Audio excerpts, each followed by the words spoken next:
Hello, നമ്മൾ കുറേ ദിവസമായില്ലേ കണ്ടിട്ട്. വേറെ ഒന്നും അല്ല കേട്ടോ, എനിക്ക് ഐവിത്തിമോൾക്കൊക്കെ പനിയായിരുന്നേ. അതുകൊണ്ടാണ് വീഡിയോസ് ഒന്നും ഇല്ലാഞ്ഞത്. നിങ്ങളുടെ അവിടെയൊക്കെ മഴ എങ്ങനെയുണ്ട്? ഞങ്ങളുടെ അവിടെ ഇന്നലെ രാത്രി മുതൽ മഴ തുടങ്ങിയതാട്ടോ. ഇന്ന് ഉച്ചയായിട്ടും ഒരു തോർച്ചയില്ല. എല്ലായിടത്തും അങ്ങനെയൊക്കെ തന്നെയാണ് എന്നറിയാം. അപ്പോൾ ഈ മഴയത്തും ഞങ്ങൾ പുറത്ത് പോകാൻ വേണ്ടി റെഡിയായി നിൽക്കുക കേട്ടോ. വേറെ ഒന്നുമല്ല, നമ്മുടെ വീട്ടിലെ ഗ്രോസറി ഐറ്റംസ് എല്ലാം കഴിഞ്ഞിട്ടു. അപ്പോൾ അതൊക്കെ ഒന്ന് പോയി വാങ്ങണം. അപ്പോൾ ഞാനും അമ്മയും അമ്മും ഒക്കെ ഉണ്ട് കേട്ടോ. അപ്പോൾ നമ്മൾ റെഡിയായിട്ട് ഓട്ടോ വരാൻ വേണ്ടി വെയിറ്റ് ചെയ്ത് നിൽക്കുകയാണ് കേട്ടോ. കുറച്ച് കഴിഞ്ഞപ്പോഴേക്കും ഓട്ടോ എല്ലാം വന്നേ, അതിൽ കയറി.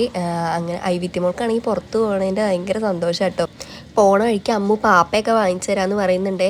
പോണ വഴിക്ക് നമുക്ക് പാടത്ത് മൊത്തം വെള്ളം ഫുള്ളായിരുന്നു കേട്ടോ. പാടവും തോടൊക്കെ ഒന്നായിരുന്നു. നമ്മൾ നേരെ പോയത് മുളങ്കാവിലെ ഹുദ ഹോസ്പിറ്റലിലേക്കാണ് കേട്ടോ. ഞങ്ങളുടെ പനിയൊക്കെ ഒന്ന് മാറിയപ്പോഴേക്കും അമ്മുവിന് പനിയൊക്കെ തുടങ്ങിയിട്ടുണ്ടായിരുന്നു. അപ്പോൾ അതൊന്ന് കാണിക്കാൻ വേണ്ടിയിട്ട് പോയതാണ്. ഞങ്ങൾ പിന്നെ അതിൻ്റെ ഉള്ളിലേക്ക് കയറിയില്ല. ഒരു പനിയൊക്കെ മാറിയതിൻ്റെ ക്ഷീണം ഇതുവരെ കഴിഞ്ഞിട്ടില്ല. അതൊക്കെ കഴിഞ്ഞ് നമ്മൾ നേരെ അൽമിയയ്ക്ക് വിട്ടു കേട്ടോ. ഞങ്ങളങ്ങനെ ഒരു മാസത്തേക്കുള്ള ഫുള്ള് ഗ്രോസറി ഒന്നിച്ച് വാങ്ങി വെക്കുക കേട്ടോ ചെയ്യുക. അപ്പോൾ എല്ലാം ഓൾമോസ്റ്റ് തീർന്നിട്ടുണ്ടായിരുന്നേ. അങ്ങനെ നമ്മൾ സാധനങ്ങളെല്ലാം എടുത്തു. ഈ ഒരു ഭാഗത്തേക്ക് വരുമ്പോൾ ഏതൊരു ഗേൾസും അവിടെ കുറച്ച് നേരം സ്റ്റക്കായി പോകില്ലേ. ഐവിത്തിമോളാണെങ്കിൽ എന്തൊക്കെ കുറേ എടുത്ത് അതിലിടുന്നുണ്ട്. അങ്ങനെ നമ്മൾ കുറച്ച് സാധനങ്ങളൊക്കെ വാങ്ങിച്ച് നേരെ വീട്ടിലേക്ക് പോകുന്നു കേട്ടോ. വീട്ടിലേക്ക് വന്ന് വരുമ്പോൾ പൊക്കാട വാങ്ങിച്ചിട്ടുണ്ടായിരുന്നേ. അങ്ങനെ പൊക്കാടയും ചായയും എല്ലാം കഴിച്ചു.